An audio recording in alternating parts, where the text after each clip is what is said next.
welcome back. How are you feeling this fight week? I feel good. Um, yeah, I feel pretty good. Weight's good. I'm in shape. I don't know. Fight week feels good, so I'm happy to be back. Can you talk to us a little bit about how this fight came about?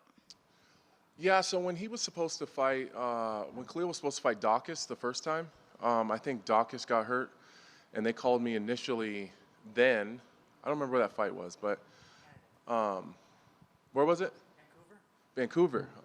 Maybe. That makes sense. Anyways, when Dawkins fell out, they called me to fight Khalil on short notice then, and then I don't know whether it was Khalil or the UFC decided to not put me in short notice and then push that Dawkins fight back. So that didn't happen the first time, and then I've been looking for a fight. I was trying to fight in January, and they told me to keep an eye on the Rountree Osmont fight, and that I would probably fight the winner.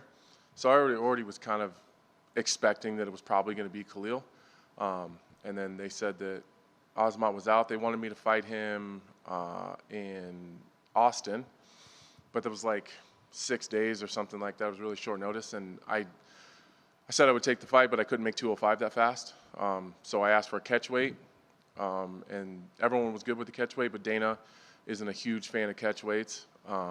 So he asked if I would make 205 this weekend, so gave me an extra week to make the weight class. I said, yeah. So it sounds like there wasn't any hesitation when the fight was approached. No, I don't. If I'm healthy and not coming off an injury or something like that, I'll always fight. Bisping said that you took this fight because you're daring to be great. Do you feel like that had any play in the decision? Maybe. I love fighting, and I want to continue to fight my way towards a title fight, and doing things like this puts you in great positions to do that. Also, sometimes you just want to feel alive. I think that Volkanovski did a really good job of explaining like fighters' mindsets at the highest level. Like if you're not fighting and you're not have a goal or a target in front of you, you kind of spin your wheels a little bit, and you kind of, I don't know, even if things are going really well in your life, you just feel like they're not. And I think I was starting to get to that point where I was just kind of losing it a little bit, and I don't know, I just feel good. I like the matchup, and I don't know, I like doing crazy shit, and taking a fight with Khalil Rountree on like 10 days' notice is pretty crazy. How do you see the fight going? I like Khalil's style, actually. As weird as it sounds, I'm kind of disappointed he's not fighting Osmont because that's a really good fight. Two really fast strikers. Both of them are they fight really well from the southpaw stance. Khalil's crazy powerful, crazy explosive. I'm a fan of his game. But I know he's on a 4-fight winning streak and he's feeling himself, but not all 4-fight winning streaks are created equal. There's some of those guys he's supposed to beat. With all due respect, I'm not trying to get in some dust up with Khalil, but I thought that he lost the Dustin Jacoby fight. I'd probably say a lot of people would. It was probably 50-50. It was really close. Yeah, I like the matchup. I think that I have a clear advantage on the ground. I don't think that's a secret. He's hard to take down. That's also not a secret. If I stand in front of him, he's gonna tattoo me. So I think it's fairly straightforward. I don't think there's a lot of secrets going into this one. And I was wondering if I could just ask you a couple current event questions. Yeah. Ian Gary, everyone's talking about Ian Gary right now. What's your opinion about Ian Gary and maybe the rumors that he's not behaving himself in several gyms? I think that I'm gonna tiptoe around this one because I think at one point in time we've all kind of been Ian Gary. I think that, he's young and he's got so much popularity and so many fans and there's so many eyes on him that maybe a lot of us did maybe some of the shit that Ian Gary has done or is doing, and it just wasn't highlighted as much as Ian Gary maybe. I'm not a huge fan of the bringing cameras into the gym and like he creates this illusion maybe that he's larger than he is.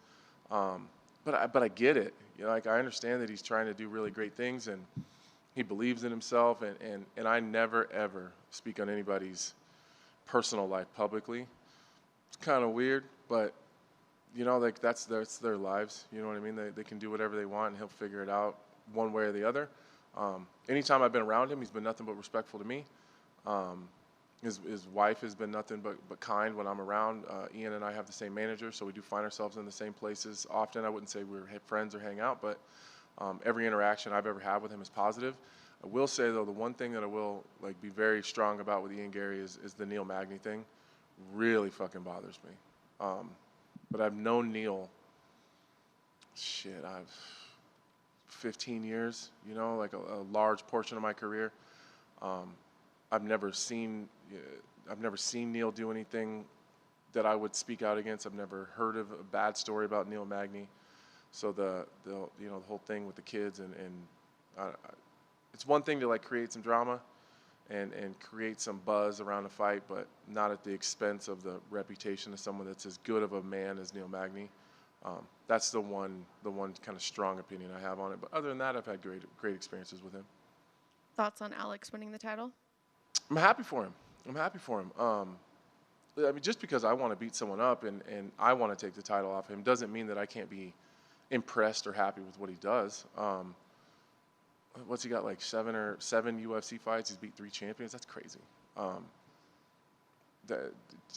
champion in 2 different divisions. I thought that it would go similar to that. He's so tough on his feet, and he's like physically he's so imposing. I think everything Alex is doing is great.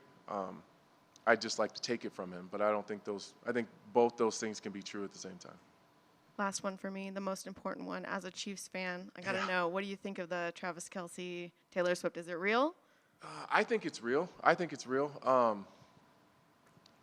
Listen, I'm a hardcore Chiefs fan, so as long as he's performing, he can do whatever he wants. At the end of the day, Travis Kelce's been in the NFL forever, and he's done it all. So I hope that this is like the dad in me speaking here. I hope that like if football isn't the most important thing in his life anymore, like if it's seems like he's a little bit distracted, I'm happy for that. I wouldn't be mad if Travis Kelce went and retired and was Taylor Swift's biggest cheerleader on the road. I think that'd be cool. But yeah, I think it's real. I think it's cool. I think it's a wild story, especially him reaching out like randomly through the media and slipping his phone number, and he like shot his shot for all of us losers. It's kind of cool. I dig it. Thank you. Do they show her too much on the games though? Okay, so I go to all the home games. So you never see anything Taylor Swift at the home games. It's only on TV. So when you watch it on the TV, it does get a little irritating. Like you want to see the replay of the touchdown, but it's really Taylor Swift drunk, going crazy.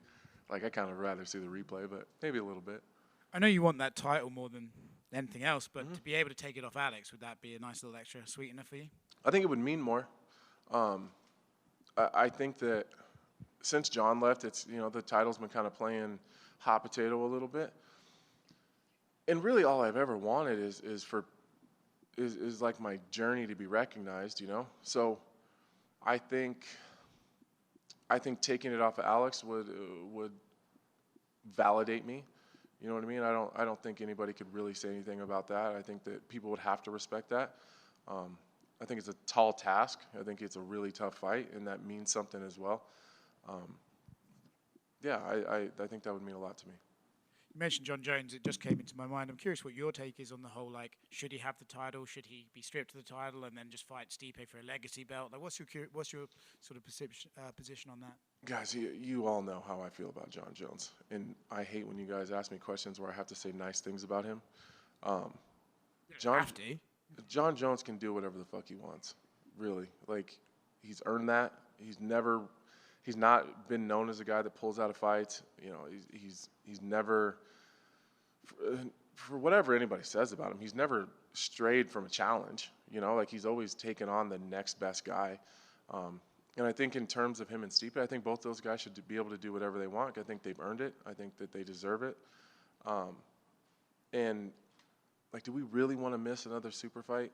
Like, how long did we talk about Anderson Silva and GSP and Anderson and John Jones and Habib and whoever, you know what I mean? Like, we've done this back and forth. Like, we want all these super fights, and now we have the opportunity for one, and everyone's calling for John to get stripped of his title. Like, let's not fuck this one up. Let's just let him heal up. Let's let it. And I know it makes absolutely no sense for, there to be an interim champion and John to defend against someone who's not. But I mean, we're not like other sports. I think we can kind of change the rules sometimes and just give the fans and the people what they want. Special cases for special people, basically. I think so. Yeah, I agree with that. You opened up as a kind of a big underdog, and he's like a -250 favorite over you. Damn. Is that kind of nice? Is that kind of crazy to you? No, man, it's par for the course these days. Like, I mean, if you go back and you look at his last couple fights, he looks like an absolute savage. He's stomping people, and his finishes are so brutal. Like, it's easy to. I get it. Did Dustin give you any tips on to fight Khalil? Oh yeah. There's been a lot of people who give me a lot of tips about fighting Khalil. I don't know what's up with that, but I always thought he was fairly liked. But a lot of people have given me lots of tips on Khalil. But yeah, Dustin was in there with him for a long time. Again, I think Dustin won that fight, but it was really, really close. I think Dustin made that fight harder than he needed to. And both of them are very good at what they do, and both of them were very content doing what they're comfortable doing. It's kind of standing in the middle, stay in front of each other, and play that game of kind of be a sniper and play darts. And Khalil was just was a little bit ahead. But I can't do what Dustin Jacoby does. That guy's really special in terms of his striking. So even if I wanted to, I couldn't fight Khalil the way that Dustin did. Like you said, the division's kind of like in a weird spot. There's no clear next opponent other than Jamal. Man, I'm trying.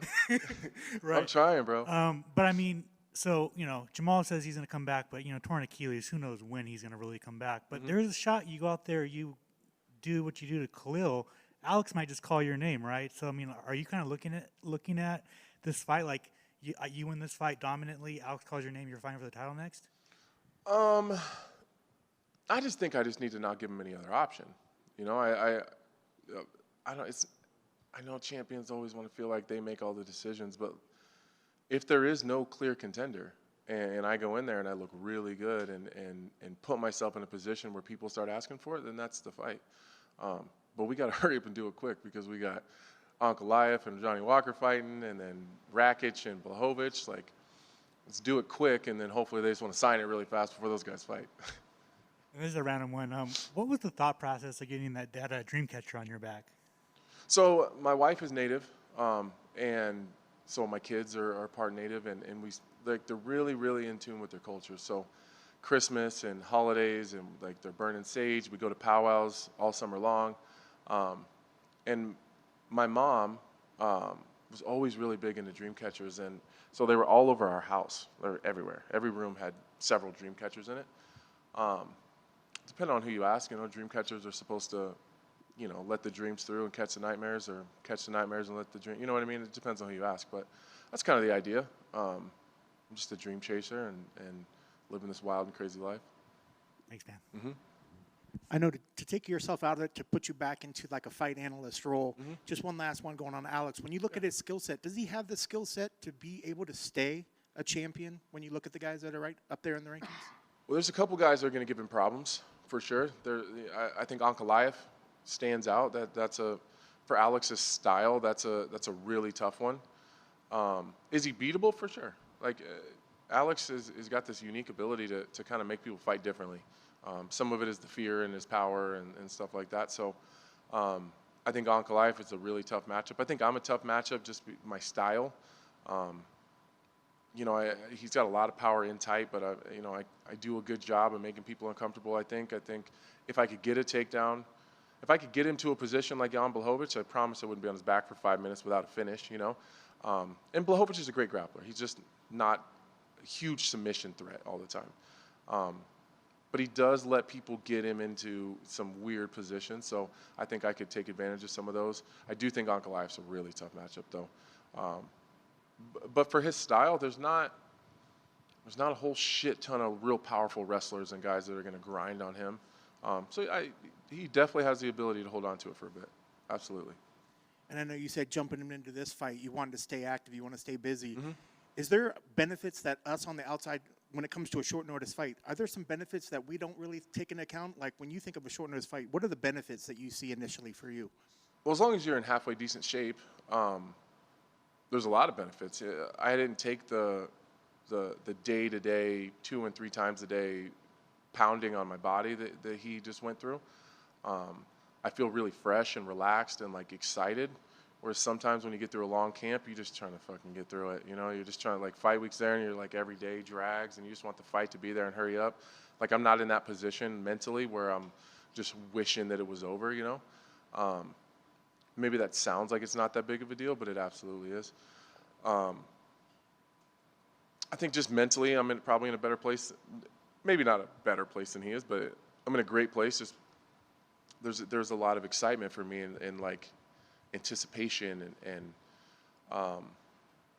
you know, my weight's good, but you know, if the weight thing is absolutely. I mean, he's been in camp, had to, you know, watching his diet, and I've only had to do it for 2 weeks. I think the stress too, just not thinking about it every day. You know, like he went from one opponent to another and just did that in his last fight. So he was fighting Dawkins, then it got pushed. Then he's got to kind of cycle his training camp, and then he's got to fight Dawkins. Then he was ready for Azamat, which is a totally different style than I am. Azamat is a short, stocky southpaw that's really fast, and I'm none of those things. You know what I mean? I'm not short, I'm not stocky, I'm not a southpaw, and I'm not that fucking fast. So I only have to adjust to his style. I didn't have to change my training camp. You know what I mean? So I think there's some advantages. And then when you look at your last opponent, Ryan Spann, another strong striker, tall, long limbs. Here you're getting another strong striker. Are there similarities between the two of them? And in a sense, was the last matchup tougher than this matchup for you due to a lot of people thought Spann had maybe some better submission skills?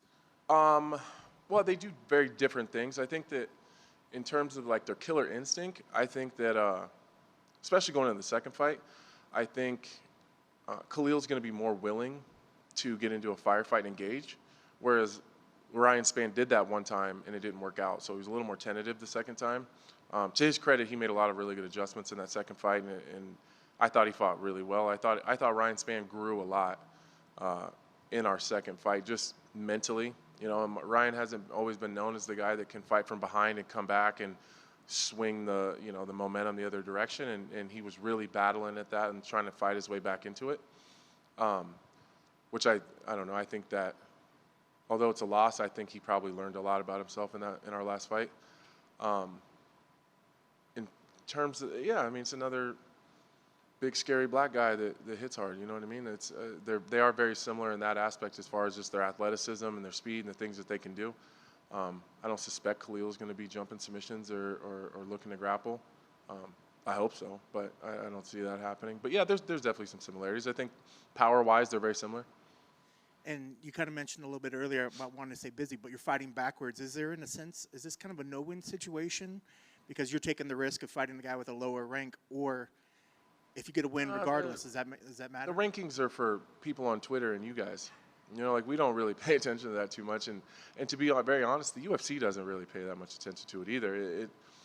Rankings are it's like a marketing machine. You know, it's really easy to make people care about something more if there's numbers next to their names, but like the UFC is, they understand how tough of a position I put myself in, and how hard it is to come in on short notice and beat a guy like Khalil, and even harder, like to look good doing it. So I think if you come in and you put yourself in these precarious positions and do hard things, I think you get rewarded for that. So I truly believe that the people on Twitter really care about the rankings, but us as fighters don't really think about it that much.